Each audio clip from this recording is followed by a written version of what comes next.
rahimakumullah, Masjid Al-Hasan Penyawangan Bandung yang dimuliakan Allah SWT.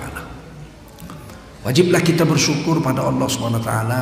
Salawat dan salam kita sampaikan untuk baginda Rasulullah SAW. Kepada saya diminta untuk menyampaikan pengokohan akidah atau tauhid atau keimanan. Tugas Nabi, semua nabi-nabi dari zaman Nabi Adam sampai Nabi terakhir Nabi Muhammad SAW adalah untuk mengokohkan akidah umat manusia. Dan untuk akidah ini Nabi nggak kompromi. Diajak sih kompromi oleh kaum Quraisy, Nabi nggak mau. Kafir Quraisy datang sama Nabi, bagaimana kalau kita kompromi? Pas waktunya orang Islam menyembah Allah kami ikut. Pas nanti kami menyembah dewa kami Manat, orang Islam ikut. Kata Nabi enggak. Lakum dinukum waliyadin. Tidak ada toleransi dalam akidah dan tidak ada toleransi dalam syariat menurut toleransi kafir Quraisy. Menurut toleransi Nabi, Islam ada toleransi, yaitu lakum dinukum waliyadin. Kita enggak ngurusin agama orang, orang pun tidak perlu mengurusi agama kita. Biarkan dia tumbuh sendiri, kita tumbuh sendiri. Nah, sekarang ini konsep toleransi mulai ditukar. Bukan orangnya yang bertoleransi, tapi justru agamanya yang mau dicampur. Sehingga gereja ulang tahun gadis-gadis pakai jilbab bawa tumpeng. Ngapain diurusin agama orang? Lakum dinukum. Kalau nggak begitu nggak dihitung toleransi. Kalau menganggap agama kita yang paling betul, dianggap menghina agama orang. Wah, ini luar biasa sekali. Ini luar biasa. Nanti akhirnya ustadz-ustadz yang menceramahkan seperti itu dibilang radikal, larang, jangan boleh ceramah di masjid. Kalau perlu ditangkap. Karena tidak nasionalis. Ada aja ini. Kalau saya ditanya, Tengku Zulkarnain, saya agama apa yang paling betul di dunia? Menurut saya Tengku Zulkarnain, agama yang paling betul adalah agama Islam. Innad dina indallahil Islam. Ya kenapa dibilang-bilang begitu? Ya kamu tanya. Kamu tanya sama saya, agama yang paling betul menurut saya agama Islam. Anda telah menghina agama kami. Kapan Anda bilang yang paling betul agama Anda? Betul, berarti agama saya salah. Agamamu kau tanya sama pendetamu, kok kau tanya sama aku? Nggak ada urusan aku dengan agamamu. Begitu.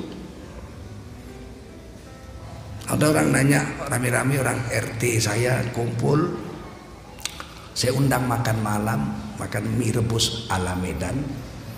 Terus mereka tanya, Pak Ustadz istrinya berapa? Saya, Tengku Zulkarnain. Ya, satu istri saya. Oh, nanti satu di Bandung, satu di Solo. Enggak, istri saya satu. Masya Allah. Sayang sama istri? Sayang dong. Istri, pakaian kita. Hunna libasul lakum wa antum libasul lahun. Istrimu itu pakaianmu, kamu itu pakaian istrimu. Tentu kita sayang dengan pakaian kita. Kita rawat, kita bersihin, kita harumkan, kita rapikan, disetrika. Namanya pakaian. Siapakah menurut Tengku Zulkarnain wanita tercantik di dunia? Saya katakan wanita tercantik di dunia menurut saya istri saya. Besoknya satu RT demo. Anda telah menghina istri kami. Anda telah menghina istri kami. Anda telah menghina istri kami. Loh, istri saya bingung, Pak, kita di demo orang. Terus saya tanya, ada apa ini? Anda telah menghina istri kami. Kapan? Tadi malam Anda bilang wanita tercantik di dunia istri Anda. Ya memang begitu. Berarti istri kami jelek semua. Istrimu ya jangan kau tanya sama aku. Istrimu kau urus sendiri. Masa istrimu kau tanya sama aku? Hari ini sengaja logika ini disesatkan di umat ini, sehingga muncullah orang yang merusak agama. Bukan orang bodoh, kiai, haji, profesor, doktor. Di televisi nasional berani berkata, semua agama itu sama saja. Semua agama itu sama saja. Siapa saja, siapa saja, kalau berbuat baik di dunia, nanti di akhirat semuanya akan masuk ke dalam surga Allah. Apapun agamanya, apapun agamanya.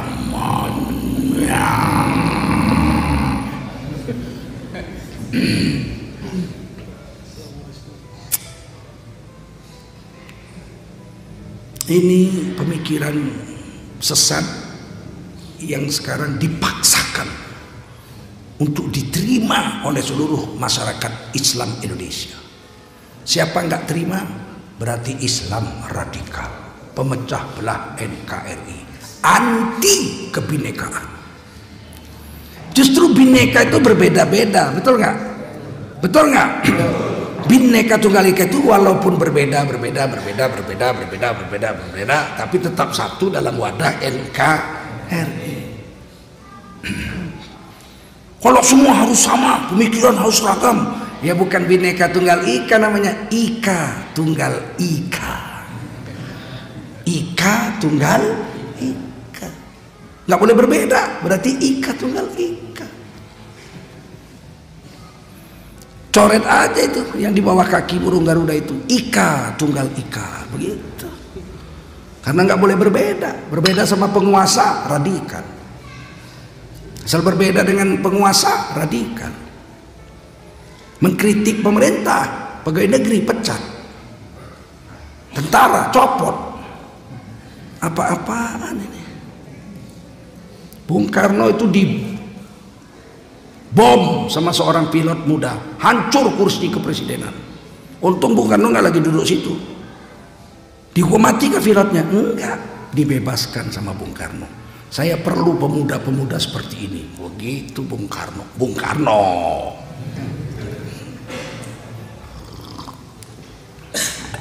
Nah, akidah itu atau tauhid atau keimanan itu oleh Nabi dimurnikan.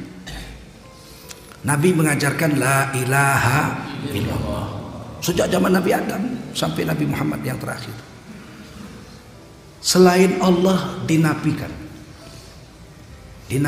selain Allah. La ilaha, nafi. Pokoknya yang hebat Allah, yang agung Allah, yang perkasa Allah, yang mengatur alam semesta Allah, yang menetapkan takdir Allah, yang maha kuasa Allah, yang pantas disembah satu-satunya hanya Allah. Selain itu dinafikan semua itu. Selain Allah dinafikan, yang diisbatkan hanya Allah. Illallah, la ilaha illallah. Semuanya nggak ada yang hebat, nggak ada yang perkasa, nggak ada yang berhak mengatur manusia kecuali Allah. Tegas-tegas saja. Makanya Abu Lahab nggak mau mengucapkan kalimat itu. Abu Jahal nggak mau mengucapkan kalimat itu, bukan karena nggak bisa. Mereka itu orang Arab.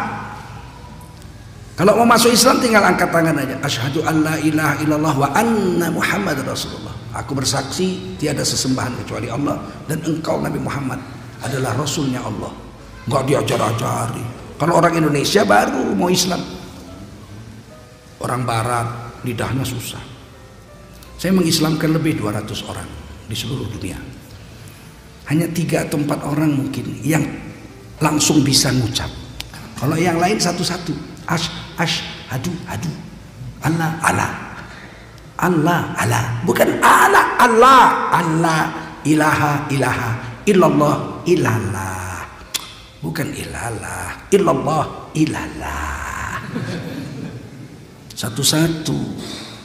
Kalau orang Arab itu kalau mau ngucap apa susahnya? Kenapa dia nggak mau mengucapkan kalimat itu?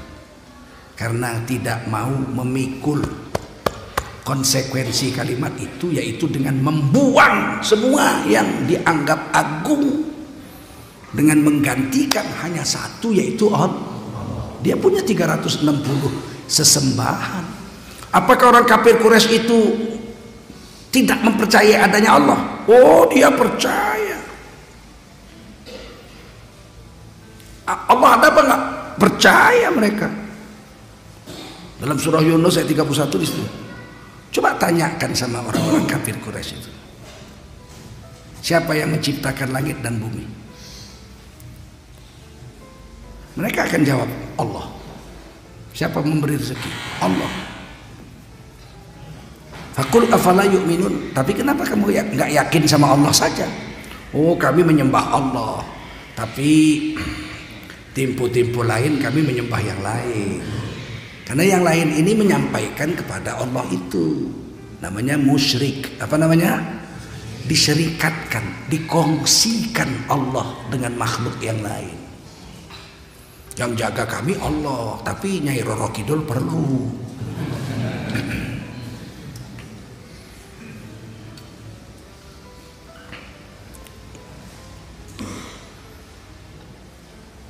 Jangan coba-coba menafikan Allah. Ada orang sakit stroke, 6 bulan nggak bisa bangun dari tempat tidur. Tiba-tiba satu hari temennya ketemu, dia lagi lari pagi. Loh, Mas, saya dengar stroke. Iya, saya 6 bulan stroke, tinggal di tempat tidur nggak bisa bangun. Kok sekarang sudah bisa lari pagi? Ah, ini saya pergi ke Singapura berobat sama dokter Singapura. Dokter Singapura itu memang hebat. Saya diobati langsung sembuh. Hebat dokter Singapura. Kata kawannya, memanglah dokter Singapura hebat, tapi dokternya ditapikan. Tapi yang menyembuhkan bapak itu Allah. Dokter itu hanya sebab saja. Memang yang menyembuhkan saya Allah, tapi Allah yang ditafikan. Tapi kalau saya nggak berobat sama dokter Singapura, saya nggak sembuh. Salah, Pak.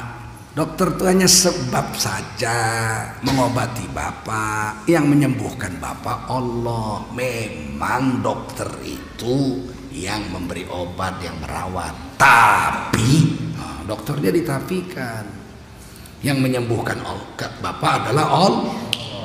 Dokter dia ngotot, memang Allah yang menyembuhkan saya, tapi kalau saya nggak jumpa dokter itu mana sembuh. Memang dokter tuh hebat. Akhirnya kawannya nanya, bapak waktu berobat ke Singapura berapa orang yang dirawat? Yang satu kamar saya 3 orang. Oh, satu kamar 3 orang. Sakitnya apa? Sama, stroke semua. Diobati sama dokter yang sama. Dikasih obat yang sama, iya, dirawat yang sama, di kamar yang sama. Sebulan kemudian saya sembuh, masya Allah. Yang dua lagi game over. Buktikan bukan dokter itu yang hebat. Sekarang apa kabar dokter itu? Dokter itu sekarang stroke.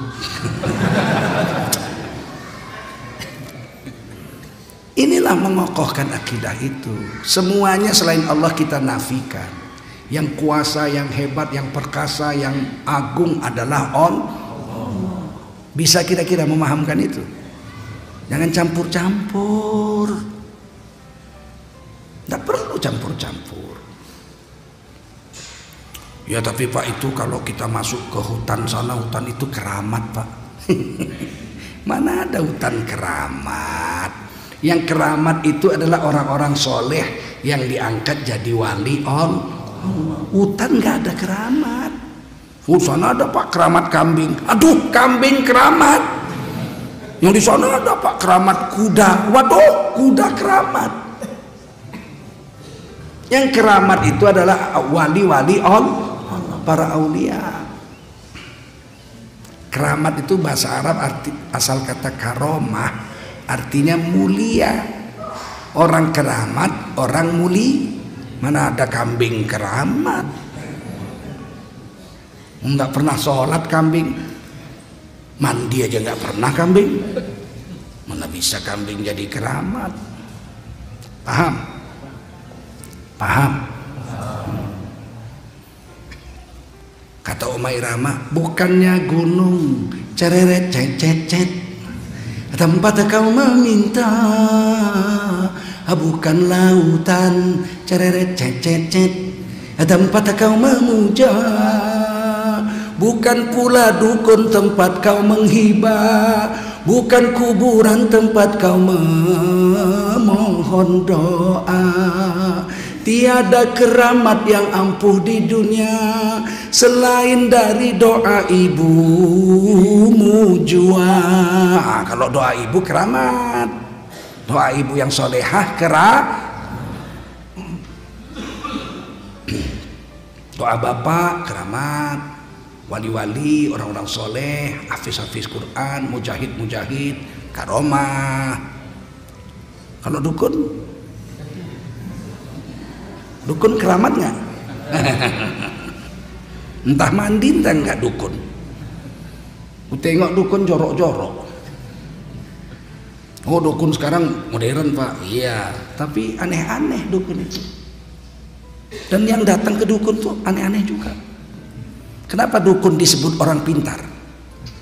Karena yang datang orang bodoh-bodoh. Pak dukun apa? Saya mau jadi DPR RI.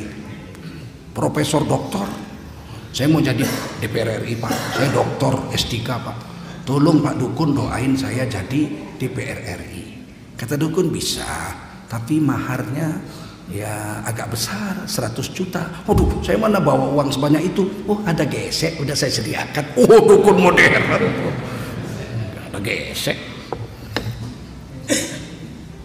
Padahal anak dukun itu 7 pengangguran semua.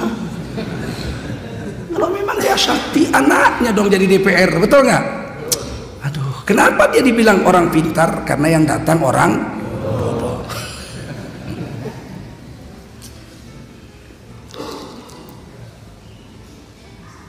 Dan kita pun diperintahkan oleh Allah untuk memurnikan akidah. Nabi-nabi diutus untuk memurnikan akidah umat. Kita sendiri diperintahkan juga memurnikan akidah kita. Wa ma umiru illa liya'budullah. Kita tidak diperintah. Mereka manusia tidak diperintah. Khususnya lagi orang beriman tidak diperintah. Kecuali untuk menghambakan diri hanya kepada Allah. Mukhlisina lahuddin. Ikhlas. Untuk Allah nih agama nih benar-benar untuk Allah, nggak ada yang lain. Hunafa, suci murni, nggak campur-campur. Nabi Ibrahim dibakar Namrud. Setiap rakyat disuruh bawa sepotong kayu. Jadi bakar Nabi Ibrahim itu rakyat dilibatkan. Padahal Namrud bisa aja bakar sendiri. Tapi mau melibatkan rakyat supaya semua rakyat partai sapi apa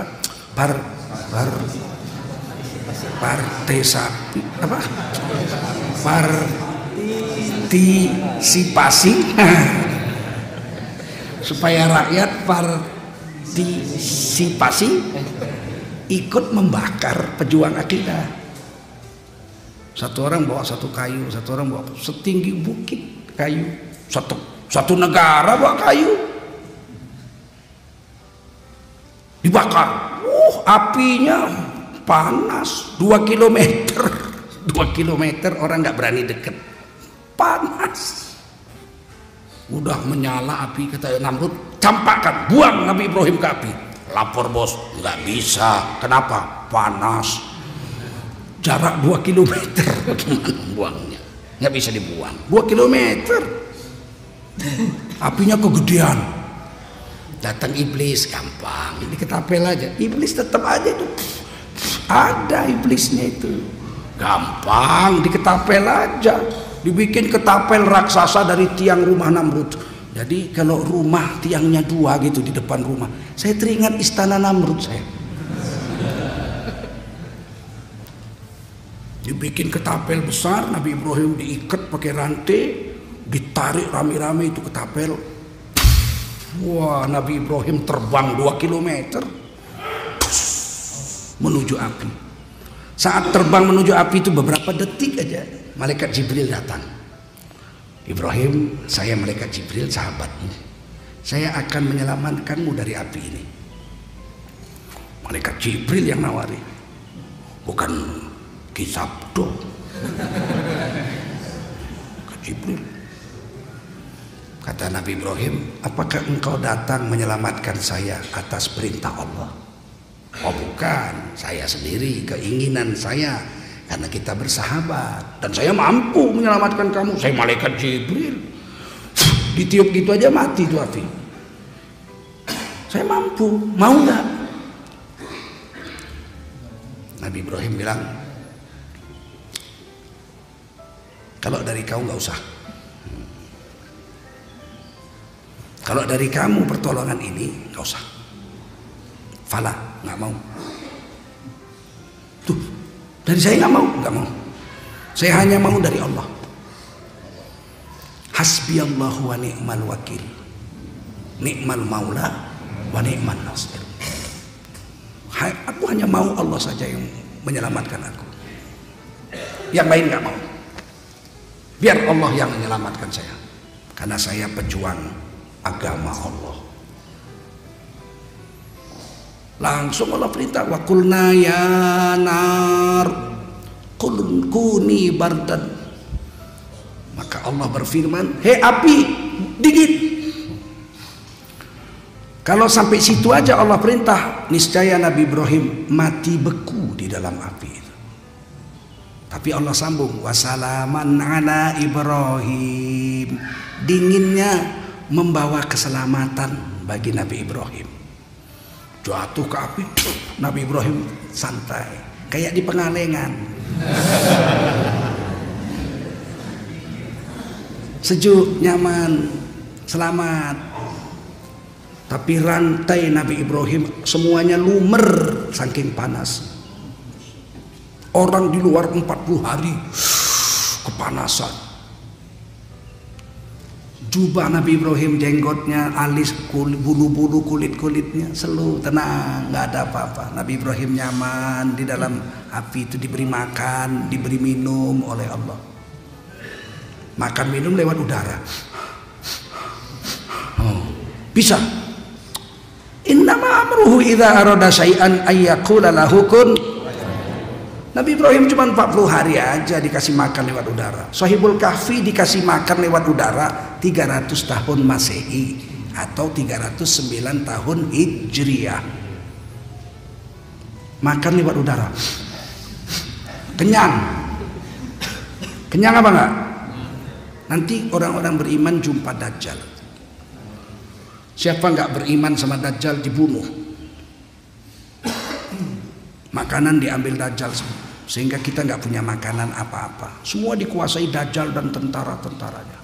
Siapa mau ikut kami jadi penjilat Dajjal dulu? Kalau nggak bisa. Jadi pegawai negeri nggak boleh. Jadi lurah nggak boleh, nggak lulus. Pokoknya dia pegang semua. Orang-orang beriman, ada satu orang anak muda jumpa Dajjal. Saya Tuhan. Ketawa orang beriman itu, anak muda itu. Tuhan kok matanya cemeh. Dajjal kan matanya cemeh, buta sebelah. Tuhan kok matanya cemeh. Dipancung sama Dajjal, putus lehernya, mati. Dihidupin lagi. Nah, kamu tadi mati saya pancung. Sekarang saya hidupkan. Berarti kan saya Tuhan. Tambah keras ketawa anak muda ini. Semakin yakinlah aku kau Dajjal. Dipancung sekali lagi nggak bisa. Pancung saya nggak bisa. Orang yang yakin dengan Allah, Dajjal pun tidak bisa membunuhnya. Tapi makan nggak dapat. Makan sudah dikuasai Dajjal. Maka orang-orang beriman saat itu pergi ke tempat-tempat sepi. Mereka berzikir kepada Allah. Subhanallah, walhamdulillah, wala ilaha illallah, wallahu akbar, wala haula wala quwata illa billahil aliyyil azim. Allah beri makan lewat napasnya. Zikir, kenyang, tidak haus. Karena Dajjal hanya 40 hari saja. 40 hari saja datang Nabi Isa, dibunuh tuh Dajjal sama Nabi Isa alaihi salam.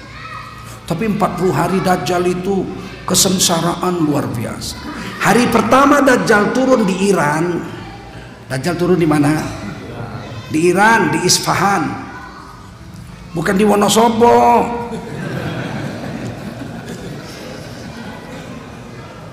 Iran, Isfahan. Hari pertama Dajjal turun, 70.000 ulama ikut di barisannya Dajjal. Sebab Dajjal apa saja diminta dikasih. Mau emas, kasih emas. Dia ambil batu, jadi emas. Mau minta apa saja dia kasih. Hebat kekuasaannya. Tidak ada yang bisa membunuh dia. Nabi Musa jumpa Dajjal menurut satu riwayat. Samiri itu Dajjal menurut satu riwayat. Nabi Musa pergi ke gunung Tursina mengambil wahyu 40 hari. Nabi Harun menjaga Bani Israel sekitar 600 sampai 700 ribu orang. Nabi Musa pulang, 70.000 menyembah patung anak sapi yang dibuat Samiri. 1/10 berarti 10% murtad. 40 hari ditinggal Nabi Musa, 10% murtad. Ditarik jenggot Nabi Harun. Mana kamu ini, suruh jaga umat saja nggak beres. Kata Nabi Harun, wahai anak ibuku. Wah, itu bahasa halus itu. Anak ibunya berarti saudaranya dong. Wahai anak ibuku, jangan ditarik jenggotku, sakit. Berarti Nabi Harun berjenggot. Berjenggot nggak? Dalil jenggot itu bukan hanya di hadis, di Quran. Nabi Harun ditarik jenggotnya berarti berjenggot. Betul? Jadi saya berjenggot ini ikut Nabi Harun, ikut Nabi Muhammad, bukan ikut kambing. Berjenggot seperti kambing. Kami berjenggot ikut Nabi, bukan ikut kambing. Paham? Begini ganteng orang kok idolanya kambing, gimana? Ini akal-akal itu cebong, astagfirullah. Nggak boleh bilang cebong, tapi memang dulu Fir'aun pun diserbu hama kodok. Miliaran kodok datang zaman Fir'aun. Habis semua rumput-rumput, sayur-sayur dimakan kodok. Pusing. Miliaran ekor kodok. Fir'aun bingung gimana membasmi kodok. Jadi dari dulu kodok itu udah menimbulkan masalah. Apalagi cebong.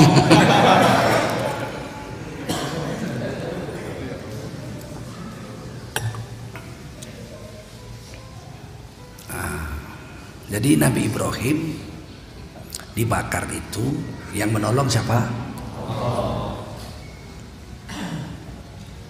Begitu selesai dibakar Nabi Ibrahim kipas-kipas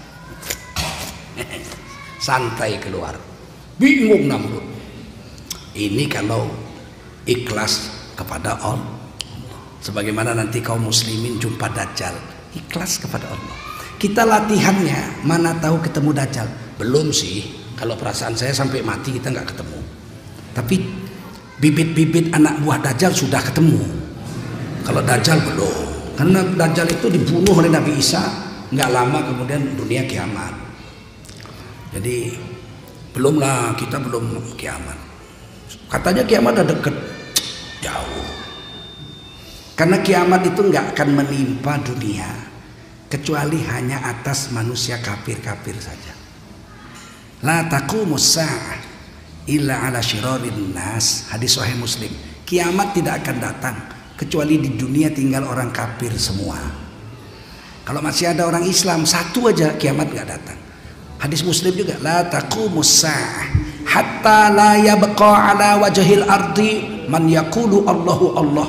Kiamat tidak datang selagi masih ada di dunia ini satu orang beriman yang mengucap dengan lidahnya Allah Allah Allah Allah, ya Allah ya Allah ya Allah ya Allah, semua.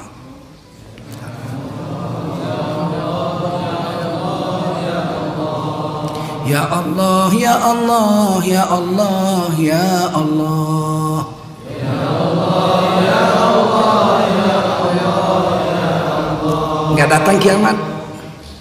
Padahal orang itu kata Nabi tinggal satu, yang lain kafir semua. Nggak tahu sholat, nggak tahu puasa, nggak tahu zakat, udah nggak tahu syariat Islam, udah nggak tahu, hilang, udah mati semua orang. Kawan-kawannya yang kafir-kafir nanya, ngapain sih dikit-dikit ya Allah ya Allah. Nah dulu kakek-kakek saya begitu, kalau kaget ya Allah, kalau senang ya Allah, kalau sedih ya Allah. Kurasa itulah Tuhan, itulah Tuhan. Yang lain-lain tentang Islam saya nggak tahu, tapi itulah cuman tahu itu aja. Mutunya cuman begitu. Allah tidak kiamatkan alam jagat raya. Manusia terakhir yang seperti itu penggembala kambing di padang Arafah, hadis Muslim. Arafah pohonnya sudah gede-gede, rumputnya sudah tebal, air mengalir jernih. Saat itu dia menggembala kambing, datang singa mau mengambil kambingnya, dia melawan pakai tongkat, berantem, luka-luka dia. Singanya pergi, dia hari itu mati karena luka-lukanya dia mati. Hari itu orang beriman yang satu-satunya yang cuma taunya Allah Allah la ilaha illallah itu mati. Maka hari itu seluruh alam jagat raya dikiamatkan Allah subhanahu wa ta'ala. Allah jijik melihat alam semesta ini kalau tidak ada satu orang beriman di atas dunia. Begitu berharganya orang beriman di hadapan Allah subhanahu wa ta'ala. Agak kemajuan sedikit mengatakan tidak ada zikir Allah Allah itu. Yang ada itu zikir subhanallah walhamdulillah wala ilaha illallah wallahu akbar wala haula wala quwata illa billah. Padahal hadis Nabi yang sahih ada 99 nama Allah. Wa man ahsaha dakhalal jannah, ya, tis'an wa tis'ina asma, ada 99 nama Allah. Siapa hafal 99 nama itu masuk surga. Itu masuk Allah di situ. Huwallahul ladzi, huwallah, dialah Allah alladzi la ilaha illa huwar rahmanur rahim al-malikul quddusus salamul mu'minul muhaiminul azizul jabbar al-mutakabbirul khaliqul bari'ul musawwirul ghaffarul qahhar sampai wa huwas samiul basir. 99. Tidak termasuk Rob di luar itu. Alhamdulillahi Rabbil, dengan Rob 100. Allah itu nama Allah. Adakah perintah berzikir menyebut nama Allah? Quran. Kalau hadis tadi udah jelas, hadis Muslim. Quran. Qul, katakan hai Nabi kepada umatmu, ud'ullah, panggillah Allah. Bagaimana manggil Allah? Allah. Ya Allah, disuruh qulida'ullah, katakan hai Nabi kepada umatmu, panggillah Allah. Ya Allah, ya Allah, Engkaulah yang maha tahu penderitaanku. Ya Allah, boleh, kok nggak boleh sih? Ya Rahman, Kau yang maha pemurah. Ya Rahim, yang maha kasihan. Ya Arhamar Rahimin, Ya Malik, Ya Jabbar, Ya Quddus, Ya Qahhar. Ayyamma tad'u falahul asmaul husna. Bani Israel 110. Bani Israel 110. Katakan hai Nabi kepada umatmu, panggillah Allah, atau panggillah ya Rahman, ya Rahman, ya Rahman. Nama apa saja yang kau panggil dari nama Allah, semua nama Allah baik belaka. Betul? Kok bilang nggak ada dalilnya sih? Kita sama kita ini udahlah berpecah belah. Orang-orang solehnya lagi berpecah belah. Terus menganggap orang yang zikir selain subhanallah, alhamdulillah, wala ilaha illallah, wallahu akbar itu semua dibilang sesat. Jangan begitu, kita bersaudara kita. Betul nggak? Betul nggak? Yang penting sama Allah, nggak nyampur yang lain. Masa manggil Allah masuk neraka? Hati-hatilah kita dengan saudara kita kaum muslimin. Nah, kita disuruh mengikhlaskan, meluruskan akidah seperti Nabi Ibrahim itu. Lurus. Untuk mendapatkan itu tidak gampang, berjuang. Nabi Ibrahim untuk mendapatkan itu berjuang. Nggak duduk-duduk di rumah tidur-tidur kelonat sama istri terus dapat akidah yang kokoh, nggak bisa. Satu hari Nabi Ibrahim berkata, ya Rabbi, arini kaifa tuhyil mauta. Nah, ini prosesnya Nabi Ibrahim sampai yakin dengan Allah itu. Wahai Allah, tunjukkan di mataku bagaimana caranya engkau menghidupkan makhluk yang sudah mati. Allah tanya, qala awalam tu'min? Kau belum yakin? Belum yakin kamu? Dia jawab, qala bala, sudah. Saya sudah yakin denganmu ya Allah. Walakin liyatma'innal qalbi. Walakin liyatma'innal qalbi. Aku ini mau membuat hatiku tambah mantap. Yakinku itu tambah mantap. Oleh karena itu tunjukkan di mataku. Hari ini itu maksudnya tunjukkan di mataku. Kata Allah, baiklah. Fakhuz arba'atam minat thayyir. Ambil 4 ekor burung. Detik ini juga. Karena Allah pakai fa. Fa itu atof fa. Kemudian tanpa waktu. Kemudian tanpa waktu Allah pakai fa. Innama amruhu idza arada syai'an ayyaqula lahu kun fayakun. Fa yakun. Allah kalau mau menciptakan suatu, Allah tinggal perintah jadi, serentak dengan perintah Allah kemudian jadi. Jadi nggak nunggu-nunggu sedetik. Kemana cari burung zaman itu? Belum ada pasar burung.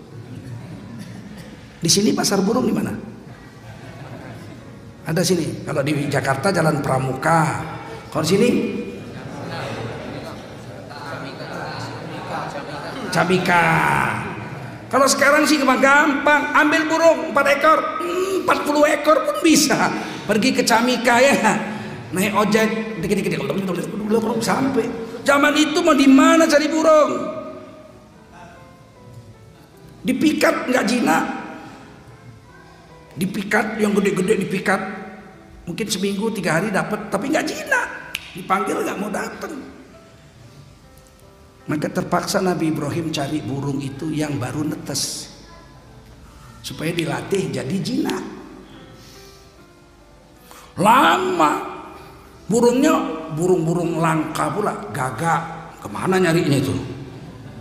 Burung elang, cari di mana? Naik-naik bukit, batu. Burung merpati, agak lumayan lah.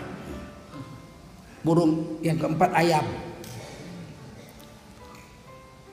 Baru netes diambil dipelihara supaya jinak sampai besar. Berapa lama itu? Mulailah jinak dipanggil. Datang.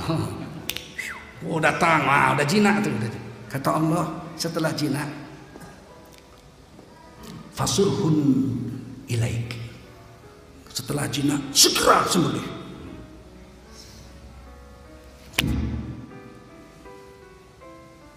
Di sini surah itu cincang-cincang. Kalau sembelih lehernya aja, dzabah apa? Adzabahu. Ini surhun, fasurhun ilaik. Sembelih cincang-cincang. Kepalanya ambil, sembelih potong kepalanya simpen. Ambil kantongan kulit, masukin kepalanya 4 ekor. Ikat di pinggang. Burungnya badannya cincang-cincang. Udah cincang aduk jadi satu supaya dagingnya campur. Summa ja'al ala kulli jabal minhunna juz'a. Kemudian kamu bagi 4, kan 4 ekor tuh. Udah dicampur dagingnya bagi 4 tumpuk. Antar ke puncak gunung, setiap tumpuk setiap gunung 1 tumpukan daging campur. Ayo cari gunung lagi berapa lama? Gunung Gelunggung, Gunung Salak, Gunung Merapi, Gunung Kelut. Aduh, berapa tahun jalan lagi bawa daging naik gunung.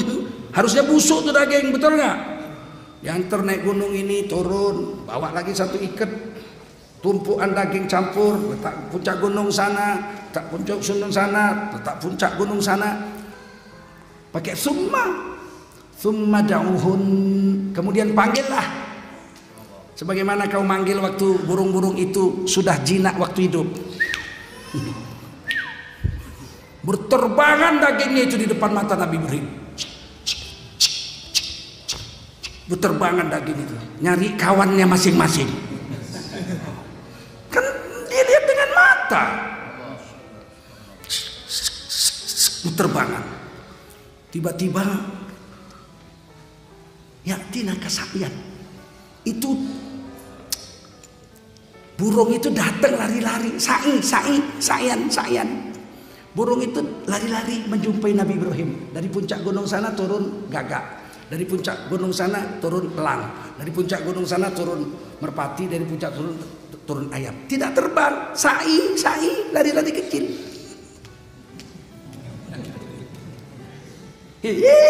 Datang empat nih kata Nabi Ibrahim. Kepalanya di sini. Ambil kepalanya. Ayam, sup, nyangkut. Langsung hidup. Merpati. Ambil, oh ini gagak. Yang ini elang. Kulik. Maka Nabi Ibrahim alaihissalam setelah itu ainul yakin dengan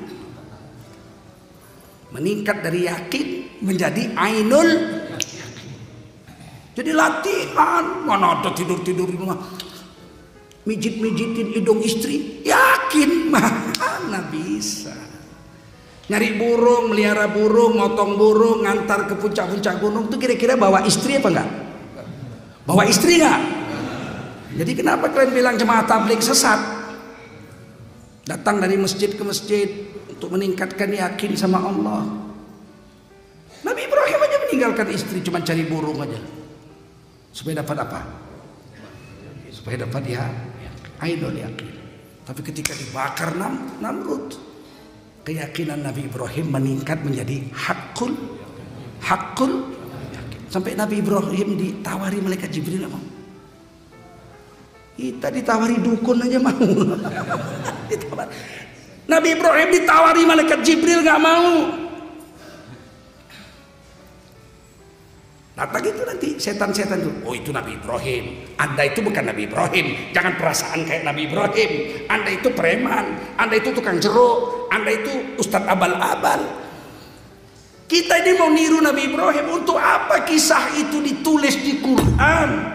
Kalau tidak hudal linnas, petunjuk bagi manusia. Kira-kira bisa nggak kita mencapai derajat hakul yakin itu? Bisa nggak? Bisa. Kenapa nggak bisa? Burung aja bisa kok. Datang burung kecil, bawa air di cucuknya, disiramnya air ke apinya Nabi Ibrahim yang sebesar bukit itu. Ambil lagi air, belum jatuh tetes air itu sudah kering, saking panasnya itu api. Kawan-kawannya bilang, ngapain kamu burung? Kamu ngapain? Saya mau menyiram apinya Nabi Ibrahim. Nggak guna, cucukmu kecil.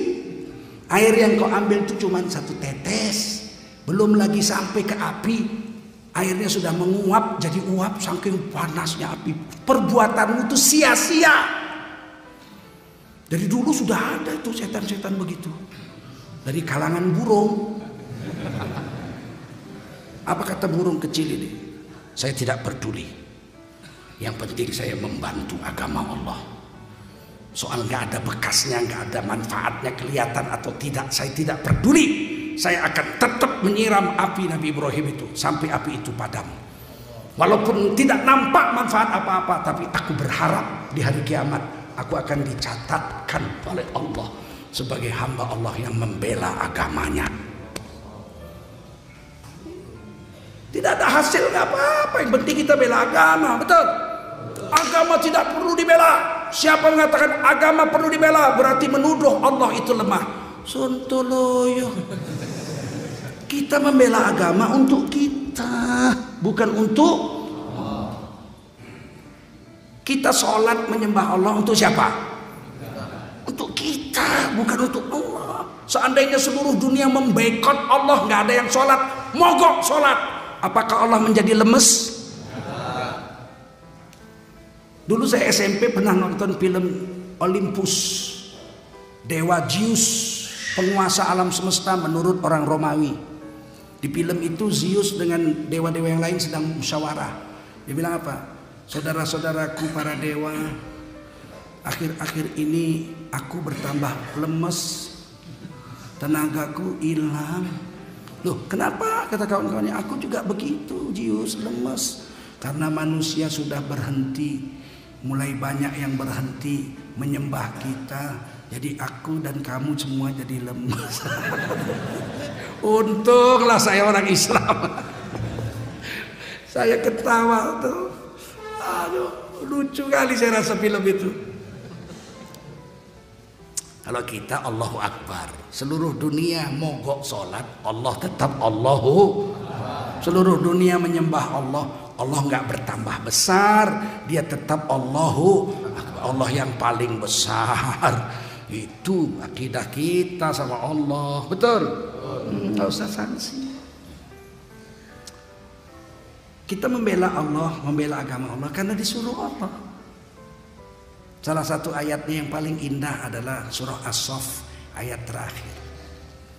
Ya ayyuhalladzina amanu kunu ansarallah.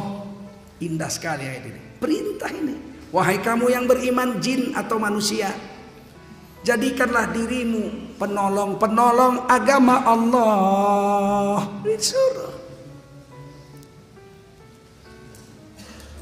Kama qala Isa bin Maryam lil hawariyin.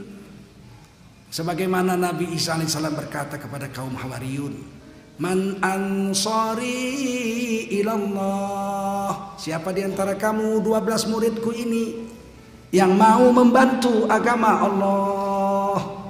Qala al-hawariyun. Berkata murid-murid Nabi Isa 12 orang kaum Hawariyun, Nahnu ansarullah. Kamilah pembela agama Allah.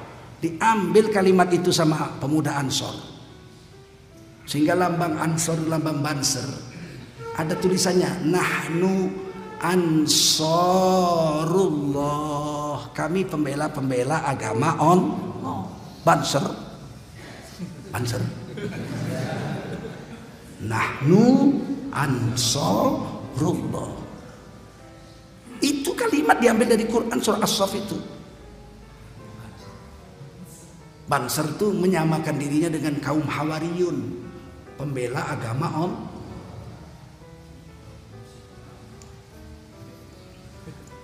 Maka pergilah 12 murid Nabi Isa itu menjumpai Bani Israel. Karena waktu itu Bani Israel terjajah oleh Romawi. Romawi nggak bertuhan waktu itu, belum Kristen, belum. Romawi masuk Kristen itu setelah Nabi Isa wafat.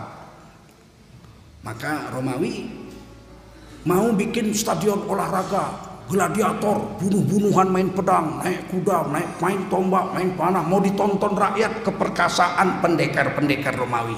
Kalau bikin baru lama, diambil batu gunung, dipotong, diasah besar-besar 2 kali 3 meter, baru dibikin lama. Supaya cepat bongkar aja.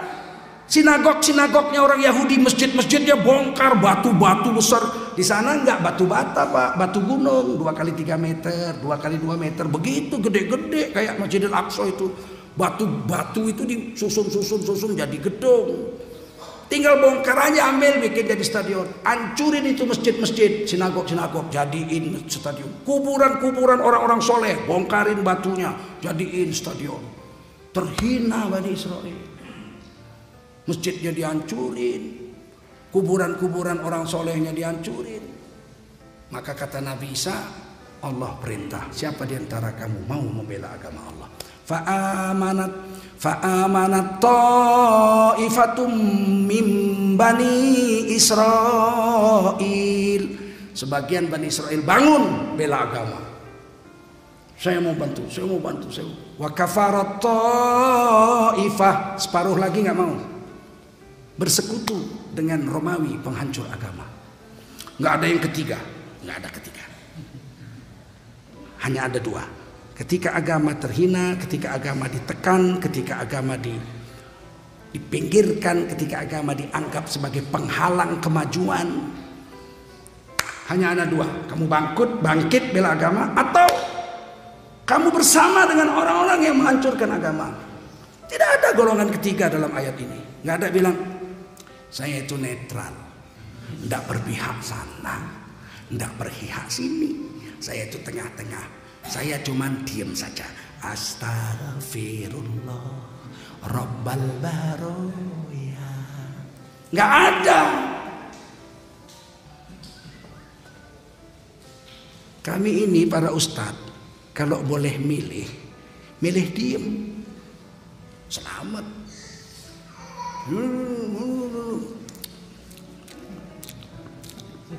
Pak Ustadz, ini ada kejadian gini. Iya, saya nggak lihat. Mana? Nggak lihat saya.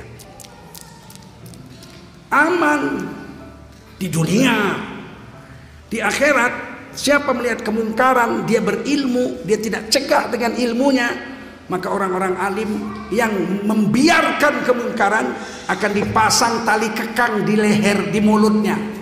Tali kekang terbuat dari api neraka, dan dia diseret masuk ke neraka jahanam 70 tahun lebih dulu dari penyembah-penyembah berhala. Nggak sanggup kami menghadapi itu.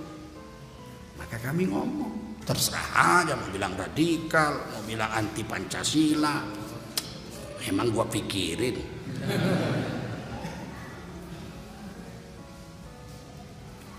فَأَيَّدْنَا الَّذِينَ آمَنُوا عَلَى عَدُوِّهِمْ فَأَصْبَحُوا ظَاهِرِينَ. Maka saat itu Allah akan kuatkan orang-orang beriman, barisan orang beriman, padahal miskin-miskin, tukang cendol, tukang jeruk, guru sekolah, ustadz-ustadz, petani, tukang jual kangkung, lemah-lemah. Yang di sana menteri-menteri, konglomerat, jenderal-jenderal di sana semua itu, pejabat-pejabat, semua orang-orang kuat, pendekar-pendekar yang punya senjata sana semua. Fa'asbahu zahirin, dan Allah akan perlihatkan kemenangan itu berada pada orang-orang yang membela agama Allah. Gak ada golongan ketiga. Golongan ketiga diancam sama Allah. Mudzabdzabina baina dzalik.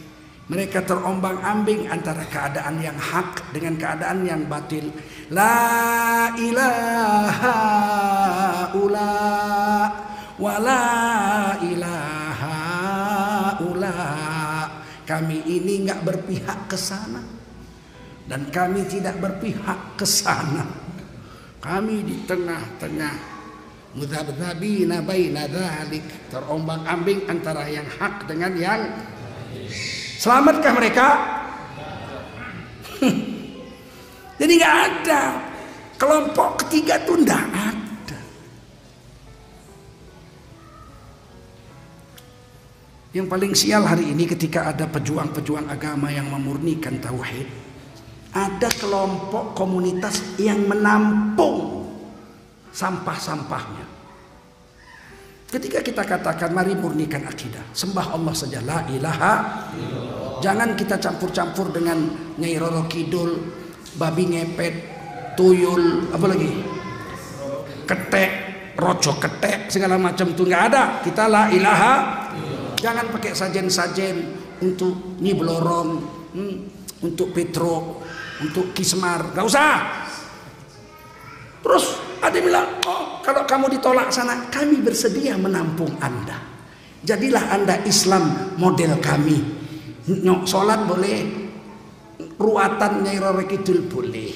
Nyai Roro Kidul itu penguasa Laut Selatan. Terus Allah nggak berkuasa di Laut Selatan. Pokoknya begitu. Kalau Anda tidak mau, sana itu ada kelompok yang nyinyir. Mari gabung sama kami. Kalau di sini boleh sholat, besok main kaple, ini hari baca Quran, sorenya dangdutan, ke kanan, ke kanan, ke kanan, dan ke kanan, ke kiri. Di sini boleh, di sini boleh. Kami tampung untuk kesatuan NKRI. Oh, boleh sini. Itu kelompok-kelompok yang menolak.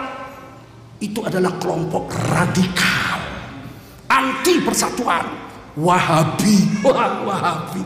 Tengku Zulkarnain Wahabi. Saya kunut subuh mas, pura-pura. Ya, ada orang pula sholat pura-pura. Gak usah putus asa. Itu akan terjadi terus sampai hari kiamat. Dari dulu pun penampung-penampung itu ada. Dari dulu ada. Ketika Wali Songo dakwah Islam yang murni, ada juga yang nyempal-nyempal itu menampung. Ketika pemerintah Orde Baru membasmi komunis, ada juga yang nampung komunis, nyelamatin PKI. Ada, tetap aja itu sampai hari kiamat. Antara hak dengan batil. Sampai hari kiamat tetap ada. Bahkan ketika mau kiamat, dunia semuanya menjadi batil. Orang beriman mati semua. Tidak datang kiamat, melainkan menimpa dunia ketika seluruh dunia sudah kafir semua. Sampai sini saja.